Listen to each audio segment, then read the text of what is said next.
Okay, one last time, we're getting ready to get started again. If people have just joined us, make sure you put your first and last name, the company and or project you represent. Oh, we got one more that's joining us.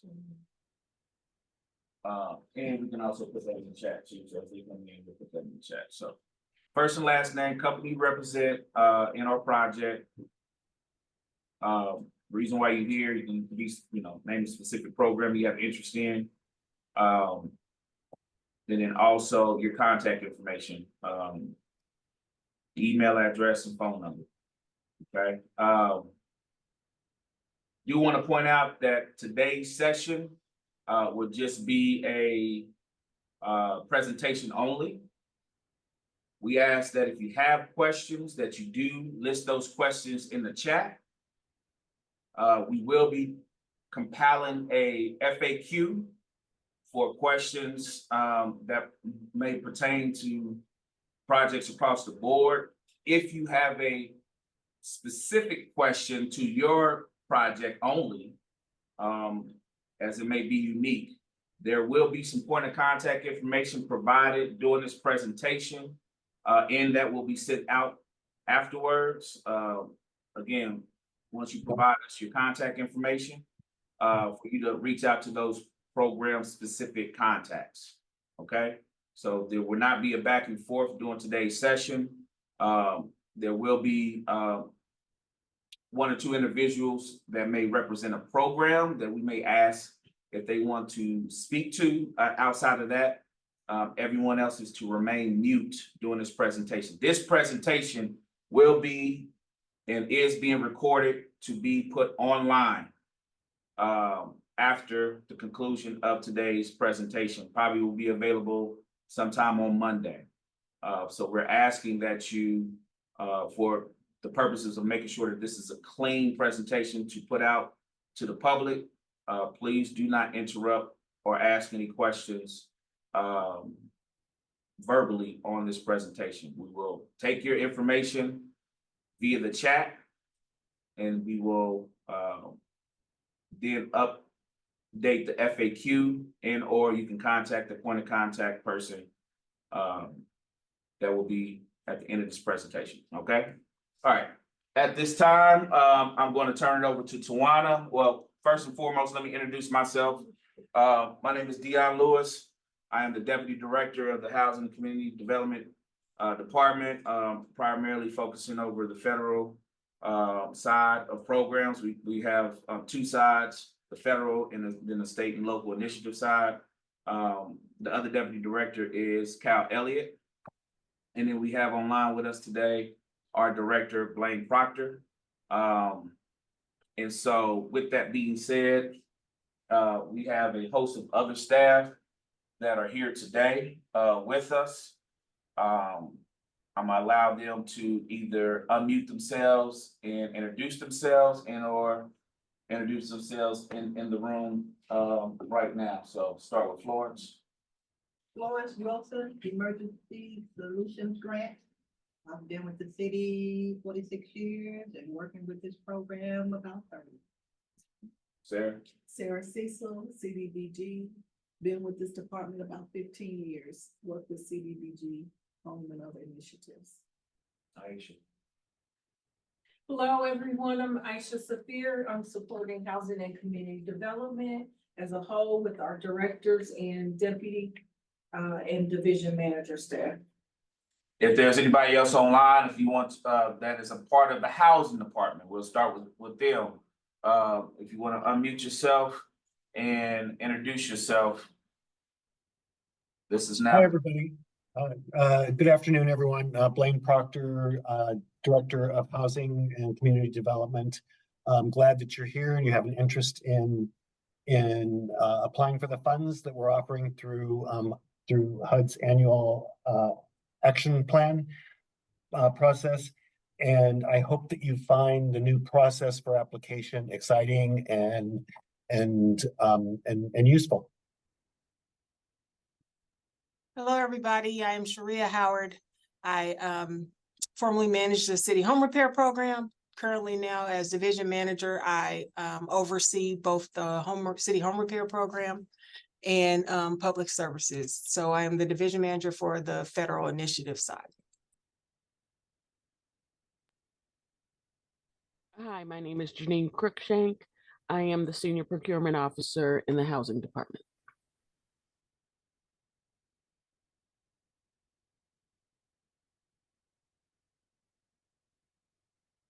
Okay, Tawana, you can introduce yourself too.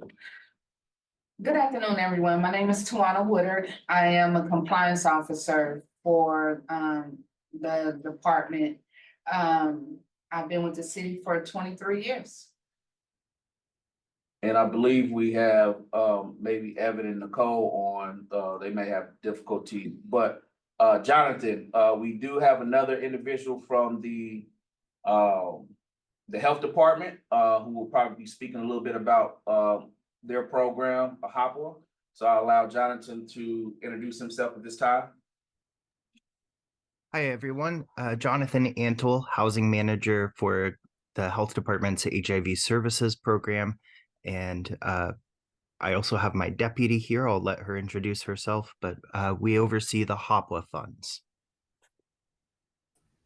Yeah, hi, good afternoon. My name is Olivia Russolo. I'm the Deputy Housing Manager from the Health Department, and I work with Jonathan on the HOPWA grants. All right. So thank you everyone for your introduction. I'm gonna turn it over to Tawana. She's gonna start off with the first half. And then after that, we will go into the second half, in which I will be covering and closing us out. So Tawana, please.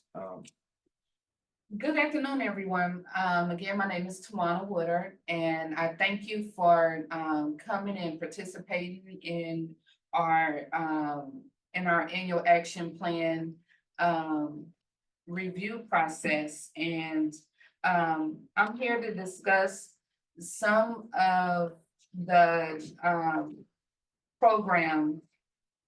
some of the programs that we offer through this HUD offer right now through HUD. Okay. Okay. So first,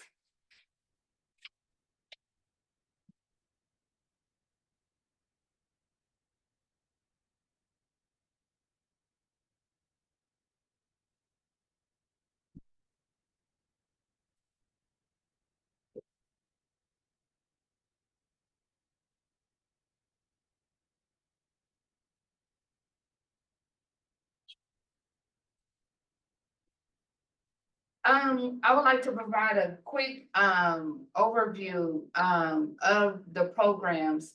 Our objective today is to provide an overview of the programs, available funds and timeline, explanation of the application process, submission expectations, contracting process, expectations and requirements, and resources and contact information. Well, let's talk about the funding that we have available. We estimate that for our community development block grant, that we will receive $7.8 million. We also estimate that we'll receive $2.4 million in home funding and $640,000 for our emergency solutions grant and $1.4 million in HOPWA dollars. I want to mention that for the CDBG program, $7.8 million, we do receive $7.8 million, but only 15% of it can be used towards public service activities. Those activities are any programs or activities that provide a service to the community. With that, only 15% of the $7.8 million is used towards public service activities. That's a requirement by HUD. And so maybe roughly about 1.3 or 1.4 would be actually allocated for public service activities. So I just wanted to share that information with you. I also want to talk about our timeline. This is the annual action plan schedule. The schedule includes, we have already started, December the 18th, we done a public notice to let the community know that we have these funds available.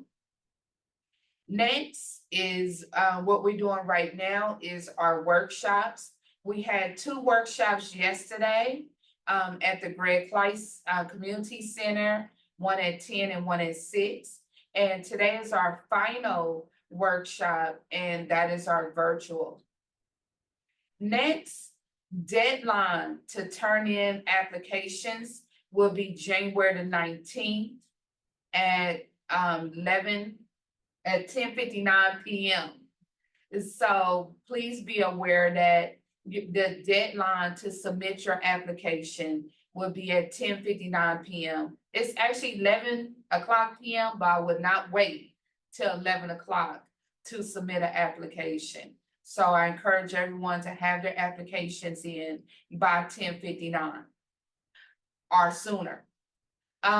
Once we receive all of the applications, they will be, staff will review all of the completed applications. For CDBG and home, staff will review and make the recommendations for funding for CDBG and home. Now for HOPWA and ESG, they actually have a panel to review those applications and make those recommendations. So between February 9th and February the 20th, we will be reviewing those applications and making the recommendations. On February the 20th, we will publish the recommendations in the Kansas City Star, the Call, and Dos Mundos. In that publication, it's just gonna talk about how much funding was recommended in public service, how much funding was recommended in public facility and ESG and HOPWA. It won't actually have the agency's names of who will be recommended funding at that time. It was just an overall total amount of how much funding would be recommended in those areas.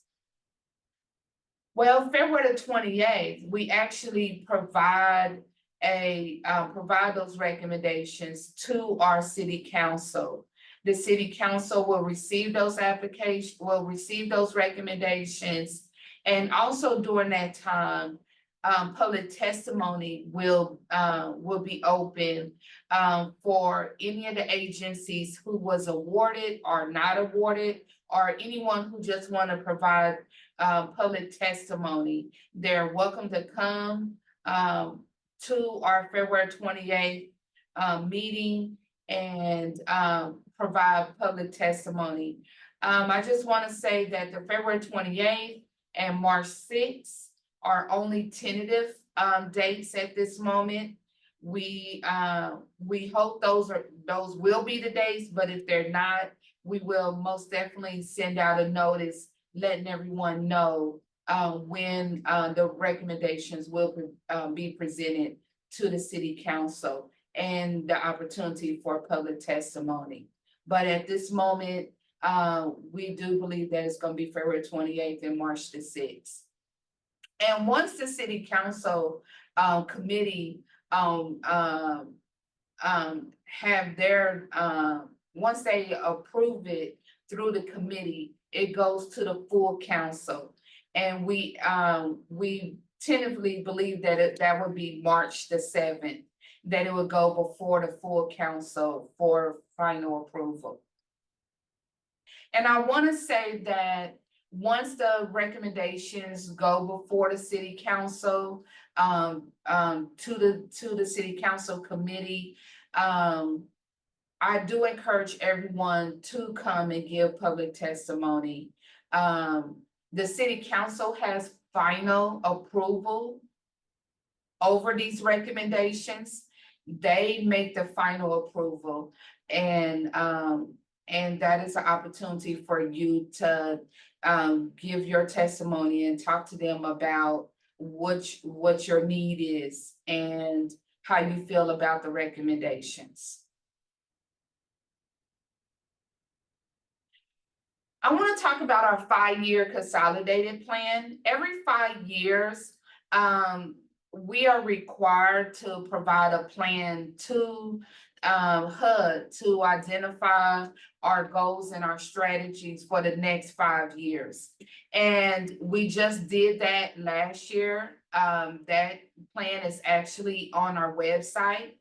It tells you what our goals and what our plans are for the next 5 years with this HUD funding.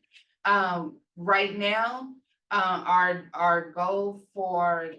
overall goal for the next 5 years is to support the development and maintenance and revitalization of sustainable, stable, and healthy communities through equitable policies and programs aimed at improving housing, neighborhoods, and healthcare services in all areas throughout the city.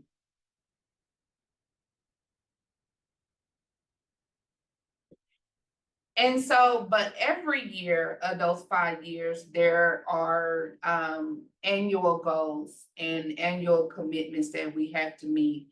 And I want to say for any of our CDBG programs, all program activities, they must at least meet one of these national objectives. They have to meet at least one. So one of them is to benefit low moderate income persons who earn at or below 80% of the area median income. Also, or it has to prevent or prevention of elimination of slums and blight. Activities that meet the needs at a particular urgency. Our last urgency was COVID. During that time, we did receive additional funding to assist in COVID activities. For Emergency Solutions Grant, their goal is for emergency shelters, including renovation or major rehab, or shelter operations. They also do prevention services, housing location, short-term rental assistance. They also provide rapid rehousing for permanent housing relocation, essential services, case management, engagement, transportation. Also the homeless management information system, and also provide funding for admin costs. Also for home, funds may be used to assist low and moderate income home buyers and home buyers for development of rental housing and home ownership opportunities, which is affordable to low to moderate income persons. I want to say for home, if you receive home funding, those dollars have to result in a unit, have to result in housing low to moderate income persons. If it's a house for sale, it has to go for low to moderate income persons. If it's for rental, it has to go for low to moderate income persons, which means any people whose annual income is 80% or lower. And housing opportunities for persons with AIDS, funds are used to provide housing assistance, supportive services to low-income persons with HIV/AIDS and their families. Jonathan, did you want to add anything else onto that? Sure.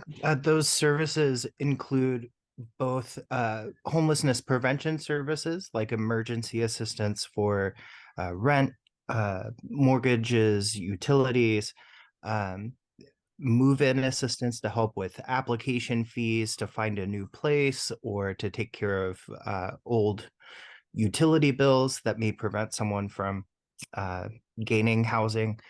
And then also direct housing assistance, including vouchers and transitional housing. Thank you, Jonathan. And I forgot to mention that on our website, we have the, I call it the Bible for these programs. It's the resident participation and guide to requesting funding for the 2024 annual plan. This whole book is available for you. It gives you guidance on how to submit your application. It talks about each program. It talks about whatever other required documents that you may need to submit your application. It gives you everything that you need to complete your application, where to go, who to send it to, and also it's just a really good guide to help you as you write your applications. This year, in previous years, we had a paper application that you would submit to us. You would fill out the paper application, bring it up here to City Hall, 4 or 5 copies to us. But we're excited to let you know that now this whole application process is online for you. If you go to our website, the link is right there. You can submit your application directly online, where you do not have to provide us a paper copy. You will attach all your attachments also on that website. And like I said before, all applications are due by 10:59 p.m. on Friday, January the 19th. I want to talk a little bit about the scoring process. I mentioned before that city staff will review the CDBG and home applications. I want to tell you what we'll be looking for doing when we review your application. We will look at the project description. Is the project well defined? You can get up to 100 points for that. Also, proposed outcome, is a project results quantifiable outcome measures. You could get 100 points for that. Agency background and experience. Does the applicant have prior experience in this type of service? You can also receive 100 points on your budget narrative, on your overall budget.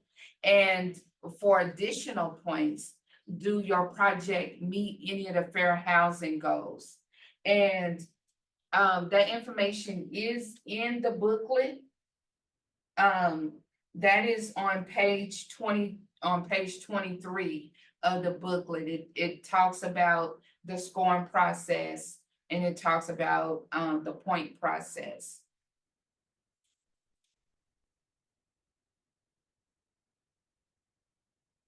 For ESG actually has a panel to review their applications. They review the project narrative. Also, they give 30 points. Experience, they provide 45 points, up to 45 points, and a budget narrative up to 25 points to talk about costs and allowable to the grant.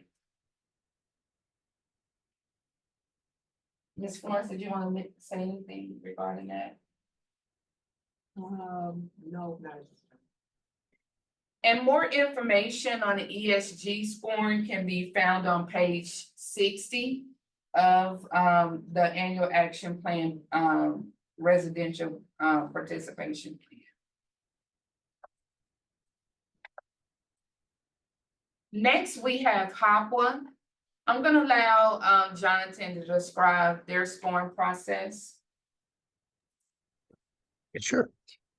So our HOPWA scoring process, we use a blind review.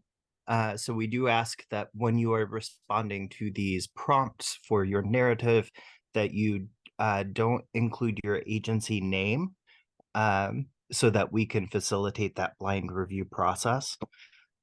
But we ask for your agency's administrative information, like their structure of the board, leadership, and then we have a description of people living with HIV, population that you plan to serve, your agency's history in providing those types of services, a description of how your agency is linked with the Ryan White HIV case management system locally, your program goals and objectives, how you plan to implement those goals and objectives, how you will use a client-centered approach, taking into account harm reduction and trauma-informed care, how you will staff your program, and then a budget page. There's a template that you'll follow, as well as a narrative justification of your budget, how you will evaluate your program, and then all of our HIV services grants have a quality management and quality improvement component. So it's important to respond to that as well. Thank you again, Jonathan. More information on the evaluation criteria for HOPWA can be found on page 71 in the book. And last, I just want to kind of go through this again. Upon submission of your application for CDBG and home, staff reviews and rates each application. And from there, it goes before the city council. City council, those recommendations are provided to the city council. City council approves it or make any changes to those recommendations. Once the city council approves it, the annual action plan, it becomes an annual action plan, and that annual action plan is submitted to HUD for review and approval.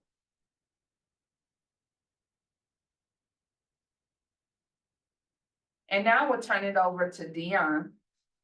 Thank you, Tawana. So this portion of the presentation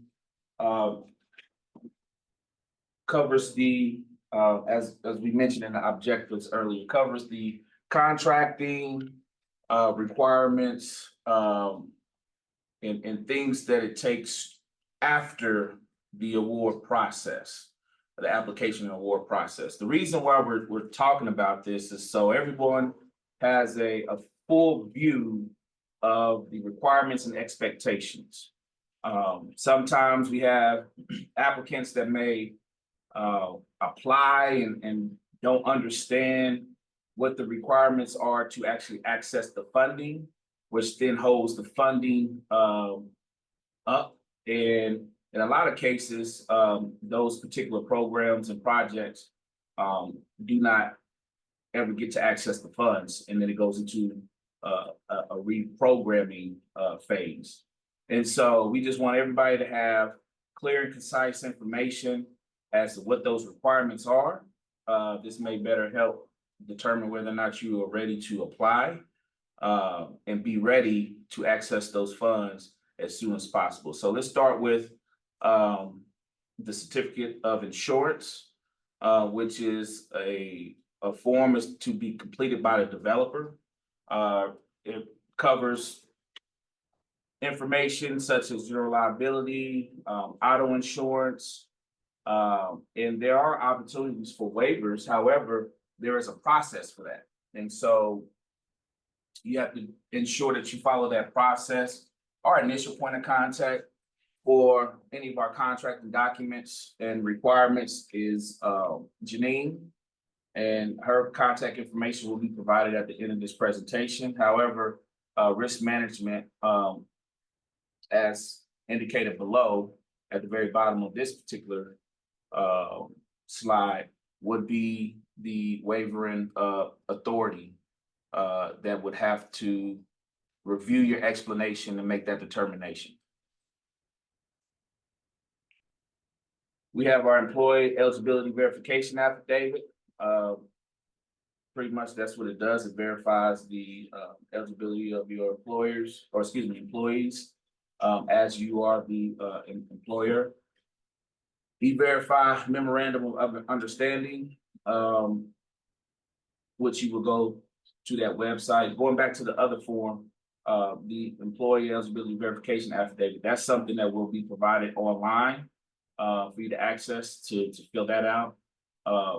And then the E-Verify memorandum of understanding is a PDF form per their website that you will need to complete and download and submit to our department for contracting purposes. The unique entity identifier number that is to be registered at SAMS.gov, and that information is to be provided as well.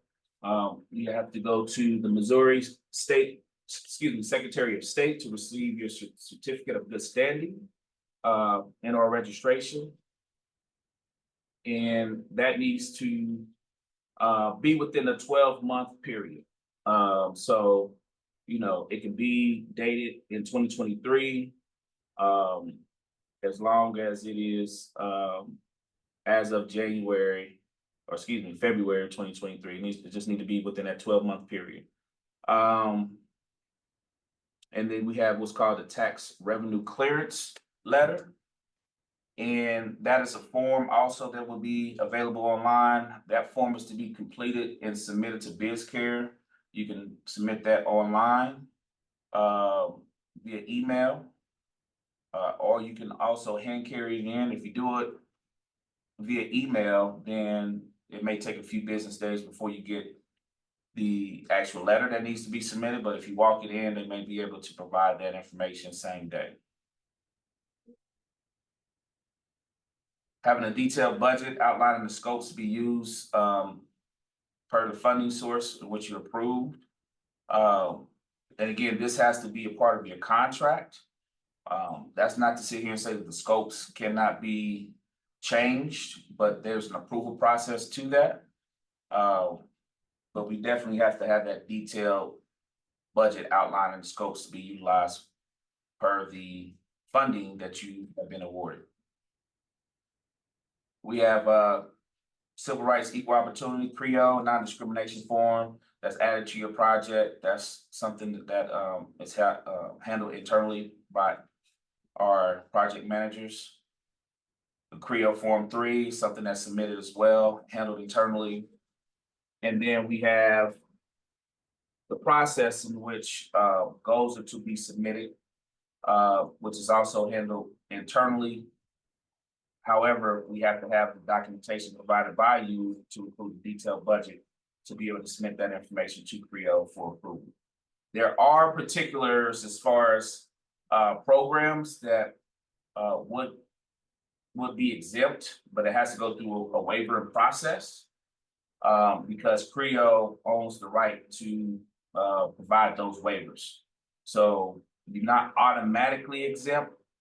However, once we go through the process, you should be excluded from having to do those. And again, that is program specific type of projects. All construction related or anything that has to do with professional services from a construction related position will be required goals if they meet those thresholds.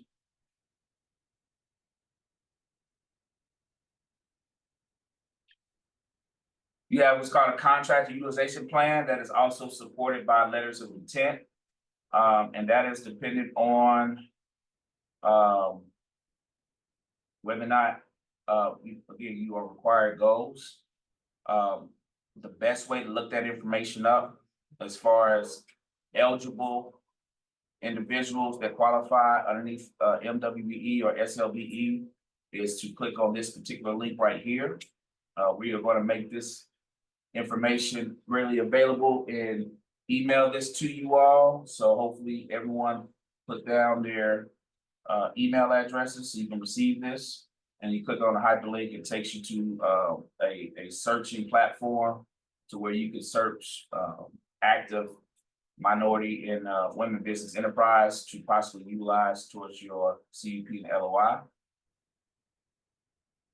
Also, on the next page, we're going to show you where the website is, but there's a CREO annual goal manual that kind of outlines all the different requirements.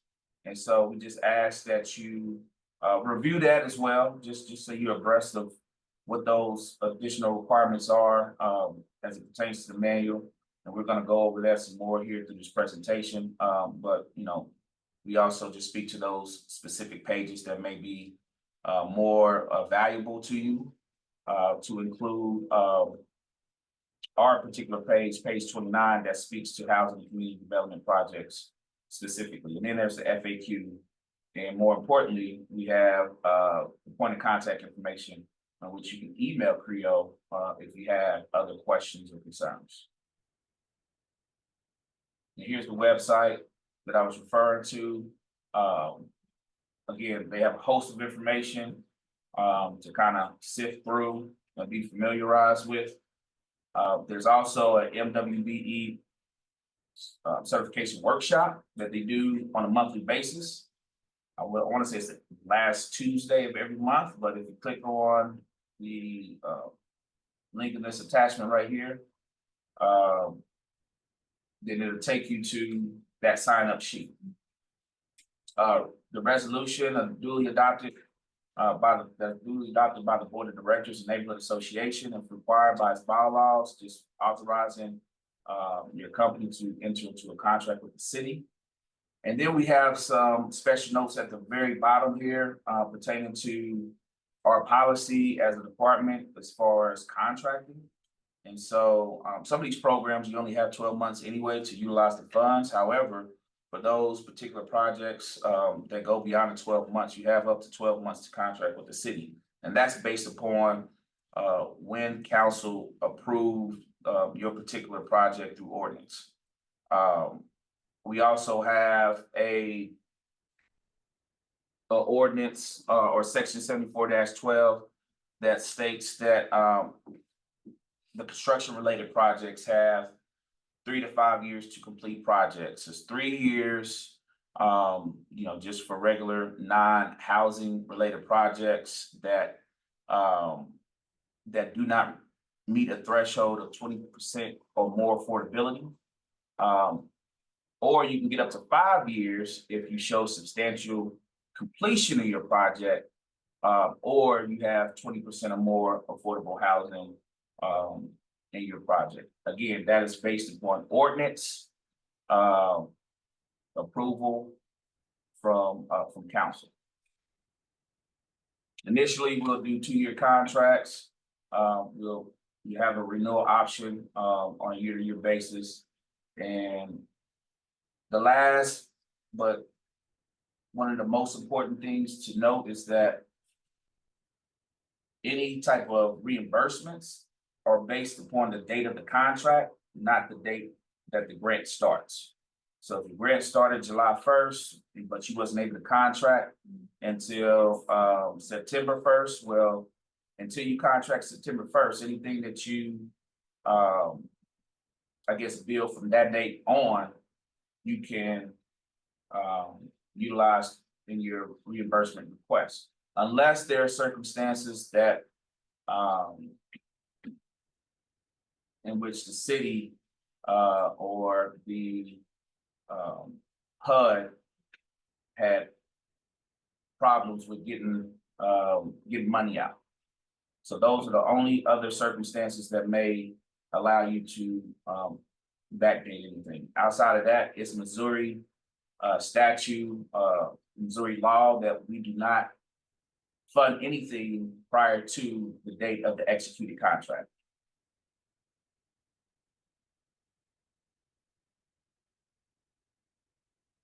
So let's talk a little bit about Section 3 MWBE requirements and also SLBE. So those thresholds for professional services, whether it's MWBE, is $160,000. Okay, so if your project has professional services scopes and those scopes add up to over $160,000, you will be subject to MWBE goals. For construction services, the threshold is $300,000.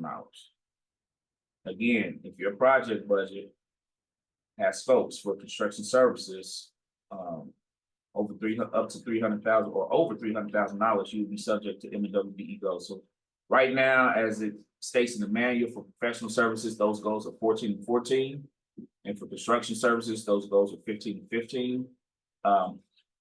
If those thresholds or if that funding is below the 160 or the 300,000, then you'll be subject to SLBE goals, which are the small local business enterprise. Again, this whole process goes through CREO. They make the final determination. We just have to fill out the paperwork and give them that opportunity to review and let us know what your project goals are. Section 3 regulates the city's federal requirement related to the Section 3 HUD Act of 1968 as amended, and this particular act intends to foster local neighborhood economy development and increase individual self-sufficiency. Section 3 ensures projects receive HUD funds that receive HUD funds adhere to the federal regulations. Our Section 3 point of contact is Mr. Thomas Randolph. His information of point of contact will be provided at the end of this presentation. So, if your project qualifies for Section 3, then you have to fill out a Section 3 plan with Mr. Thomas Randolph. We also have what's called our construction employment workforce program, also known as workforce. And that is through ordinance 130041, pretty much any project from a construction standpoint that's over $300,000 and is estimated to reach more than 800 man hours will be subject to workforce goals. And these are minimum goals for boots on the ground. So you have your M and WBE goals that are more dollar related as it relates to those particular businesses. And then you have boots on the ground, minimum percentages as it relates to who is actually working on the project between minorities and females on construction related projects. These particular goals are monitored on a quarterly basis. They are subject to liquidated damages if goals are not met. And it is at the developer's responsibility that these goals are met, not necessarily the GC and or the subcontractors. We contract with the developer and or the agency, and so the city expects these goals to be ensured through the individual that we contracted with. So please ensure that you relay this information to those that you plan to work with, so everybody's on the same page, and share this information with them. So you'll be in a better position to be successful. CREO staff is also available for technical assistance, and they also hold workshops for these program requirements. Again, it's not the same as MWBE, but it's just as important towards ensuring that economic equity and inclusion goals are met. Those particular goals for minority are 10%, and for female, it is 2%.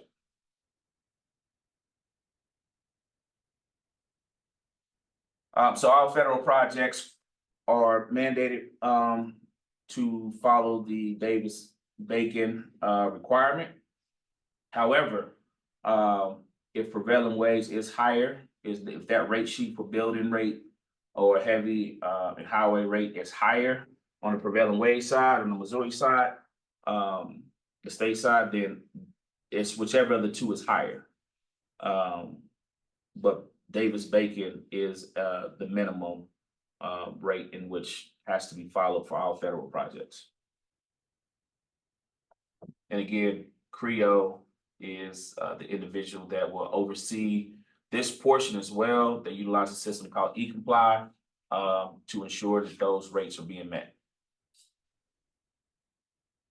All right, so if you have questions, we have a list of point of contact for each particular program. For CDBG, it's Nicole Woods. For Home, it's Tawana Woodard. For ESG, it's Florence Wilson. For HOPWA, it's Jonathan Antle. For other information, and I would say also to include, if you would like, to ensure that your questions are going to be getting answered. We may have individuals out for whatever reasons, and so to ensure someone has eyes on them, you can always CC our housing department at housing@kcmo.org for anything Section 3 related. Thomas Randolph. Procurement will update this. It's actually Janine, and so we'll update this to be available on online with her contact information. And then last but not least, PreOKC, their website and their email. So if we had questions in the chat, what we're going to do is we're going to take all those questions down based upon your contact information. We will reach out to you, but we're going to formulate a FAQ online to answer the majority of the questions that are going to be relatable for all projects. And then, like I said, on a case-by-case basis, we will answer individual questions for project specifics. Okay. The other thing that I wanted to do before we got offline, and I'm going to switch over to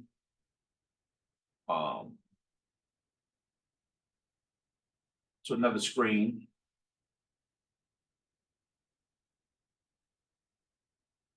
I wanted to share with everybody what certain things look like as far as where you can get information on our websites.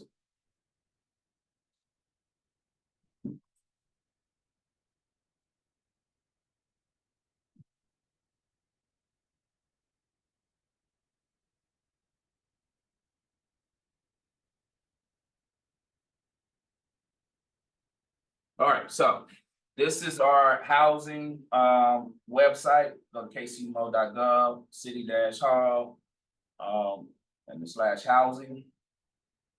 This is our homepage, and then all of our online information pertaining to today's workshop is right here, to include our participation plan and guide. And as you can see right there, again, any revisions that's made to this will be updated and placed at this particular website. So, all right.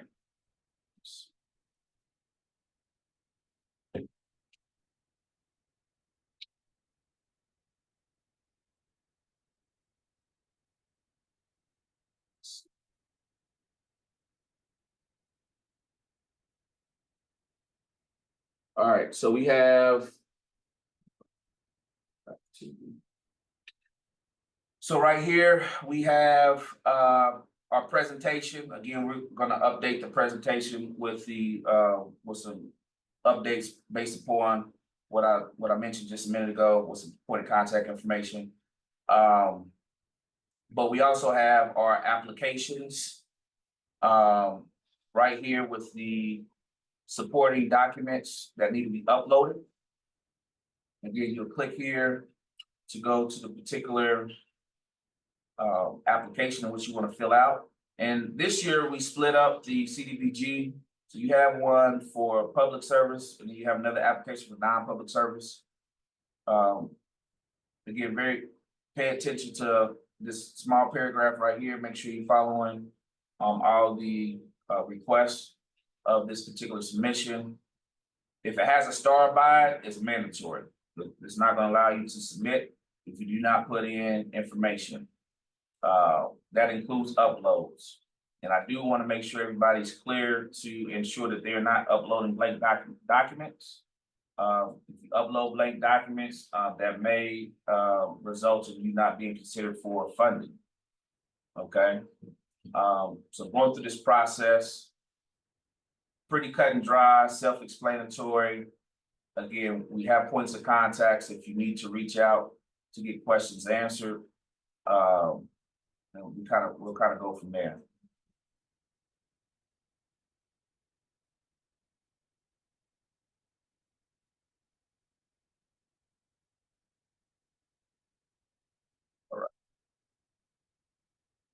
And again, we have the support documents that you may need to upload those things. I wanted to show you something else, but I'm having a problem with this toolbar. Here we go. Thank you. All right. Apologize for that. So here's the website in which you can access CREO.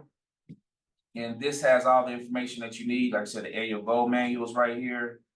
Gives you all the information that we refer to through the requirements of the contracting process. Okay. Plenty of information here in regards to online resources, how you can apply to become an MWBE, or how you can, if you want to work with certain firms, or how they can apply for MWBE. Understand that the MWBE certification has to be approved through the city of Kansas City, not necessarily through the state or any other agency. Okay, so that's very, very important that you know that information. The other thing is that they have, if you scroll on the left-hand side over here, it says MWBE workshop schedules. This is the link I was telling you about in regards to signing up. And they have their dates, January 30th, February 27th, like I said, the last Tuesday of the month. There's also a directory.